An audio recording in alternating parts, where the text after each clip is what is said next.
It's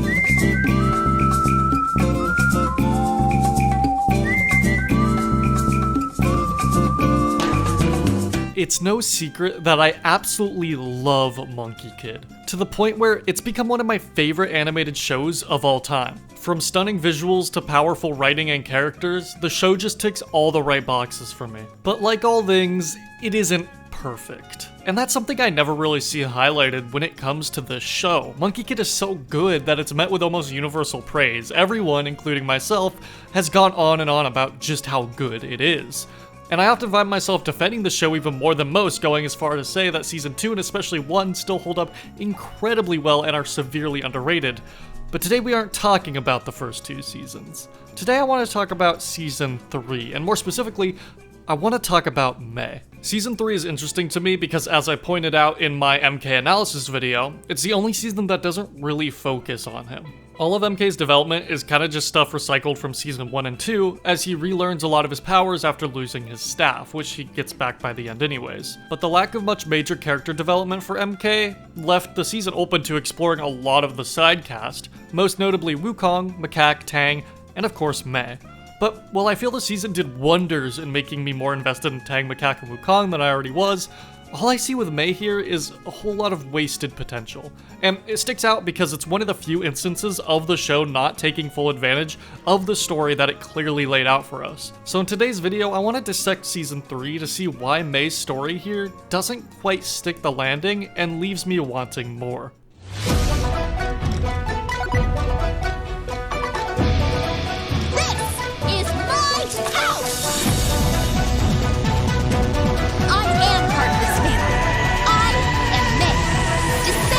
Great dragon of the West Sea! Get out of my house!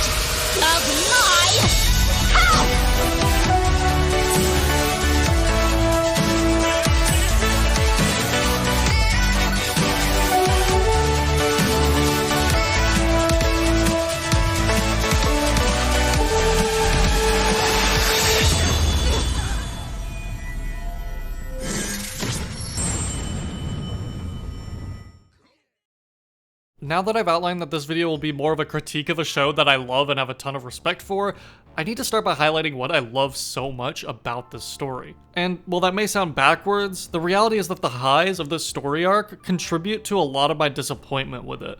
That's why I refer to it as wasted potential, because the setup for Mei's journey here is incredible. And I want to dissect why this is so that we can explore how I believe it ended up falling so flat. But first, who is Mei? Mei is initially introduced to us as the chaotically fun and slightly unhinged best friend to MK. Just like MK, she has an incredibly impulsive and excitable personality that adds to the high energy gags of the show that it bases a lot of its comedy around. But unlike MK, who's given a lot of development and things to grapple with and overcome, Mei is mostly just in place as a comic relief to bounce off MK's high energy antics. Which of course makes sense with MK being the protagonist of the show after all, but it also puts Mei in a spot that leaves a lot to be desired from her character, which, to be fair, is an issue that a large majority of the Monkey Kid sidecast faces. Which is exactly why I believe Season 3 places such an emphasis on giving these characters some more focus, Mei being one of the characters that receives a lot of attention here. But merely giving a character focus doesn't always make them more interesting. But first, let's look at an episode from Season 1 that I think actually does a really good job of characterizing Mei and giving her some interesting struggles to grapple with and overcome, so that we can further understand her character going into Season 3. In Episode 3 of the first season, we see a lot of how Mei's family life affects her. Coming from a long line of ancient noble dragons really puts a lot of pressure on her to conform to her family's idealistic version of her, causing her to feel like she can't really express herself freely. In the end though, she realizes that even with her being different from her ancestors, she still has a place in her family and is worthy of protecting them and her friends. It's a really well done and simple story that is effective at making us sympathize with Mei more while also connecting it back to her previously established high energy personality. And I think it's always great when we see these struggles tied directly into character traits, because it makes it feel far more real and realized. Mei doesn't particularly have any flaws she needs to overcome here, but she does have a character-specific struggle, and through learning her place within her family, it gives the audience a lot of context behind her character and fleshes her out further beyond her just being a comic relief sidekick to MK. And while it would be a while before this was followed up on, I would argue that this initial episode is the single strongest piece of characterization for Mei. Going into season 3 though, we start to learn more about Mei's ancestry while also seeing more of how her personality clashes with her family's customs. But most importantly, we see the first hint at the twist of Mei being the 4th ring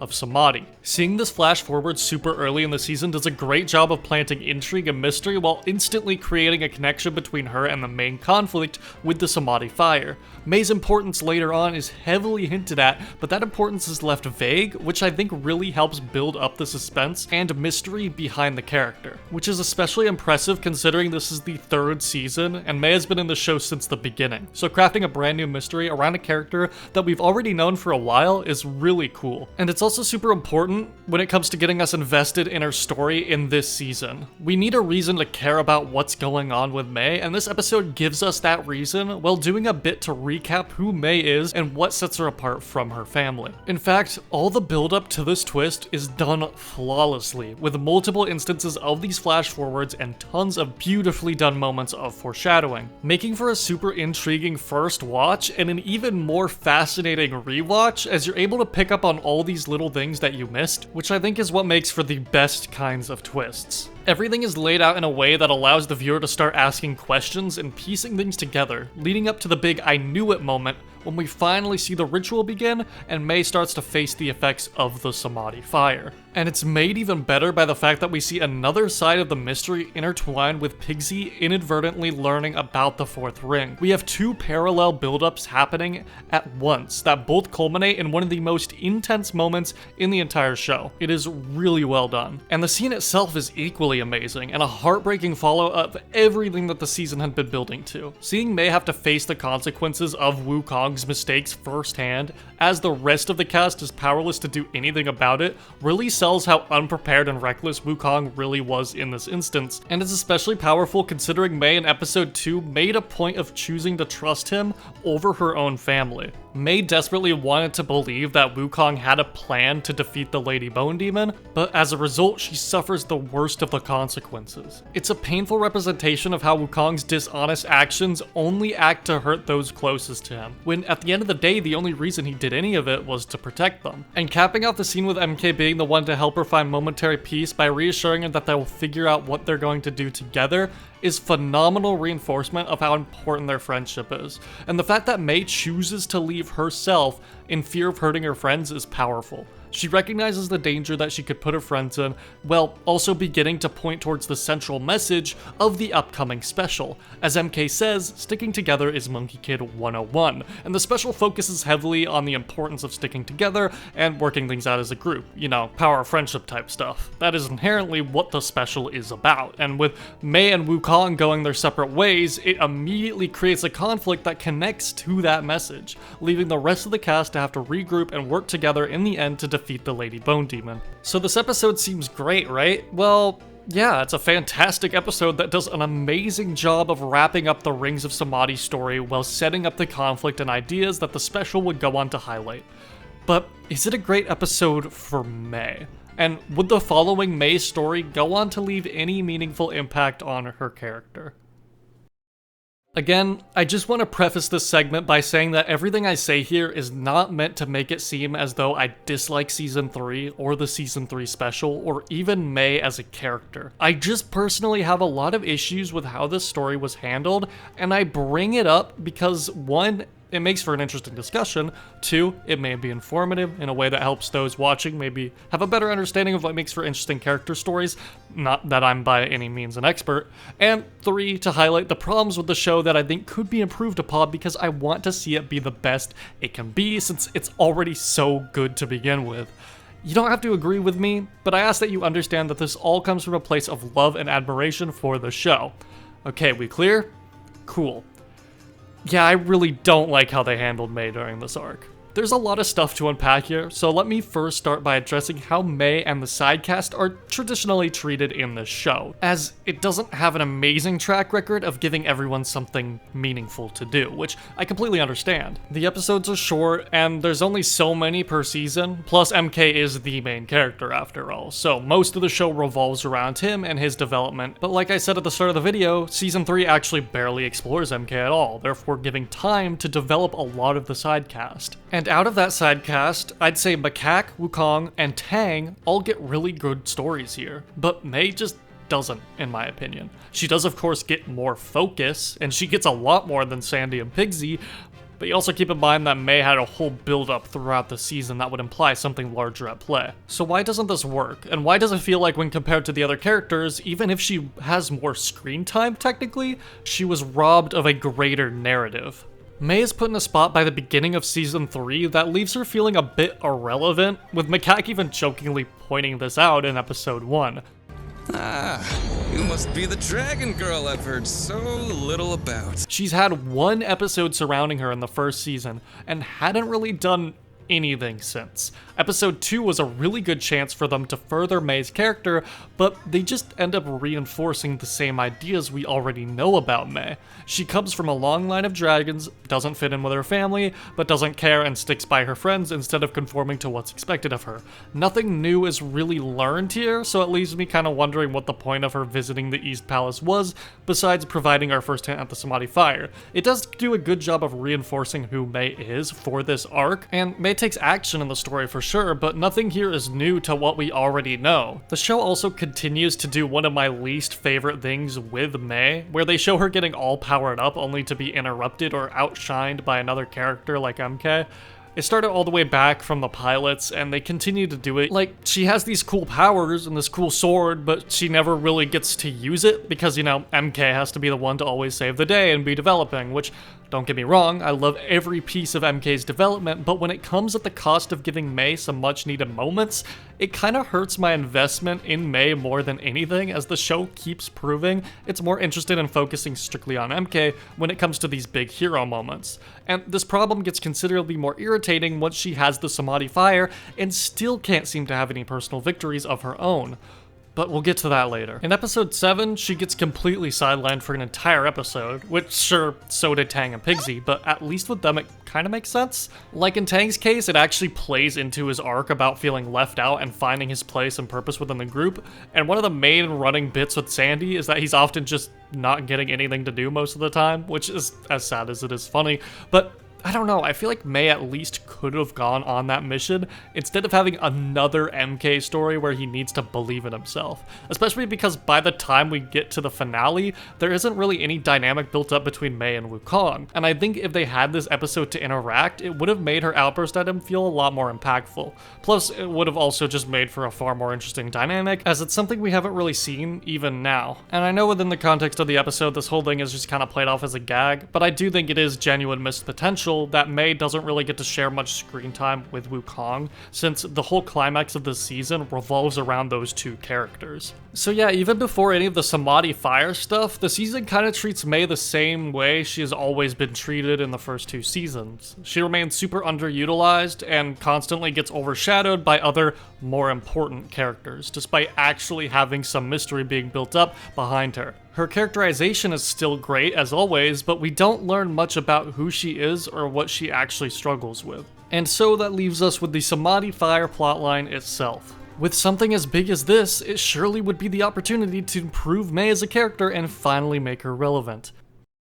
The Samadhi Fire plotline is a story with amazing potential. It's a story that could have radically changed Mei's character and pushed her into a new direction. For a while, she had been kind of stagnant and repetitive.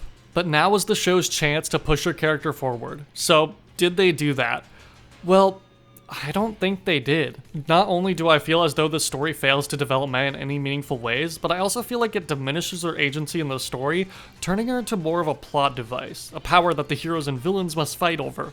But let me explain why I feel that is. Once Mei gains the power of the Samadhi Fire, it creates a huge shift in her attitude towards Wukong, having her express her frustrations with him in a beautiful and powerful scene.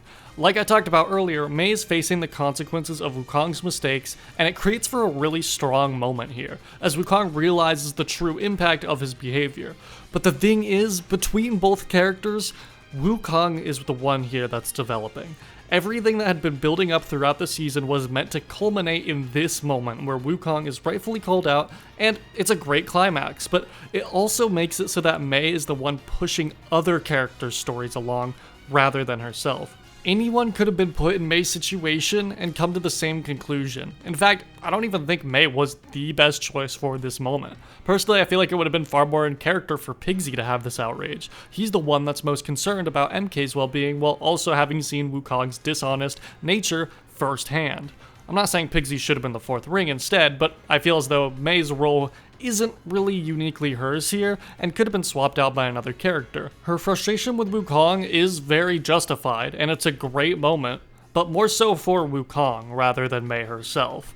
But ultimately, I think it would be fine for Mei if she had more to do past this, but she doesn't really develop in any way that makes her more interesting to me. In fact, I don't really feel like she develops at all, and that's kind of the main issue. I like that she chooses to leave on her own and that this newfound power has left a big impact on her, but that quickly goes away once we get into the special. I love the idea of Mei training with Red Sun, and their dynamic is golden as always, but it also feels like instead of building off of the ending of episode 10, they kinda just hit the reset button on Mei as she acts the way she did before. I'm not asking for her to be super angsty all the time, but besides a few small moments, it feels as though she kinda got over the situation relatively quickly, especially when she reunites with MK and there's no mention of really anything that had happened. All that's changed now is that she has some super strong power and isn't really sure how to control it. But character-wise, she hasn't really changed at all. And again, I don't need her to drastically change and become a totally new character, but it would have been really nice to see more of how she was affected by not only her new powers, but feeling betrayed by someone she called a friend. And I don't think that the relationship between Mei and Wukong was explored nearly enough, as, like I said earlier, that moment in episode 10 was merely there to push his story along. The show doesn't seem to have much interest in Mei's side of the conflict, since she completely forgets about it and just moves on with her life.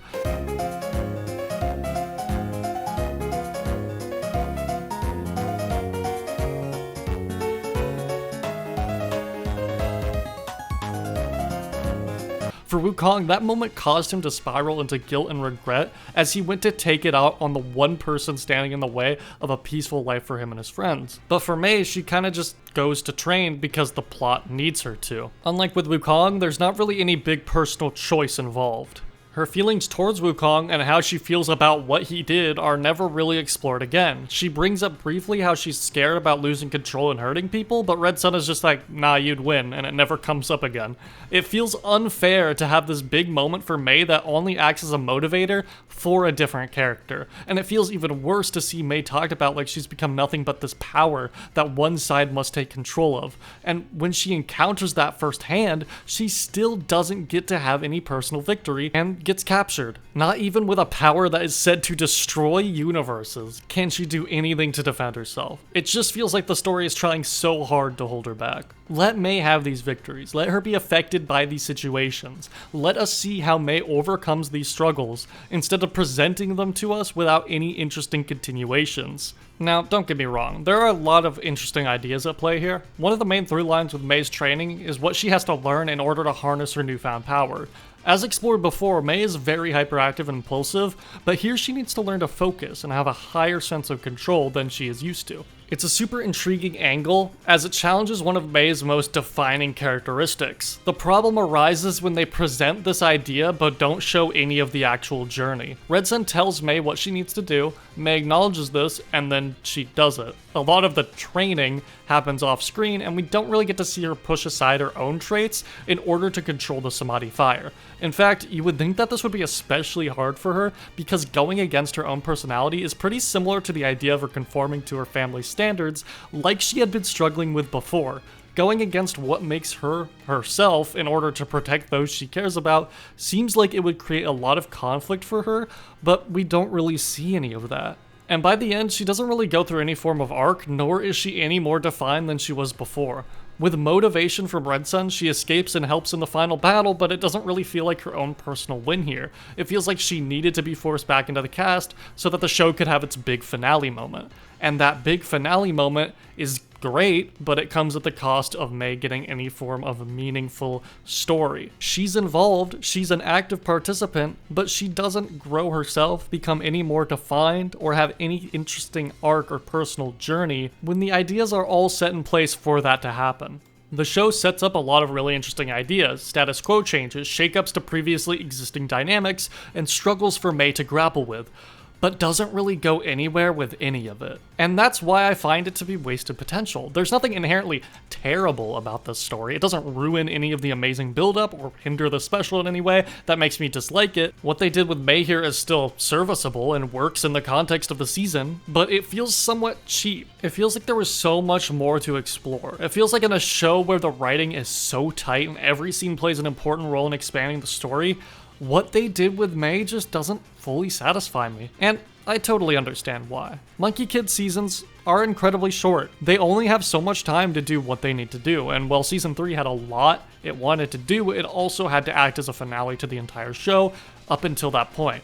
They obviously preferred to do the finale angle more than the Mei focus special that I think could have been really cool. In a world where we got longer seasons or episodes, maybe both could have been possible, but it just paints a really unfortunate picture when your one female cast member gets the short end of the stick, as characters like Wukong, Macaque, and MK continue to get the spotlight. Despite the time constraints, there are still problems that could have easily been avoided here. Give Mei more personal victories. Let her be more affected by the past episode's events, like Wukong was. Let her stand on her own and be her own character. An arc would have been great, but even if they didn't have time for it, I still would have loved to see Mei handled a lot better here. Again, does this make me hate the season, the special, the character, or even the show? Of course not. I still adore Monkie Kid, and I think Mei is a fantastic character, but that's exactly why I wish we could see more from her. It goes to show that, yeah, season 3 really was the chance to expand upon Mei, and it's sad that they kind of missed that opportunity despite how much screen time she had, but who knows? Maybe that's just me, and again, it's totally cool to disagree with me. Monkie Kid is an absolutely phenomenal show with an amazing cast of characters. I just hope that one day, some of those characters get the focus and stories they deserve. Thank you guys so much for watching this video. I apologize it's been a really long time since the last Monkie Kid video, but I'm so happy to be getting back into Monkie Kid content again. It's been so fun just rewatching the show, and I have even more video ideas I want to do for this show, so hopefully the next Monkie Kid video is out sooner rather than later. And there's also the chance that this is my last Monkie Kid video before season 5 comes out. Who knows, maybe I'll get the next one out before, but we'll see what happens. But I'm really excited for that, and I will be covering it once it comes out. So look forward to that as well. Again, thank you guys so much for watching this video. I hope to see you in the next one. Have a great rest of your day, and goodbye.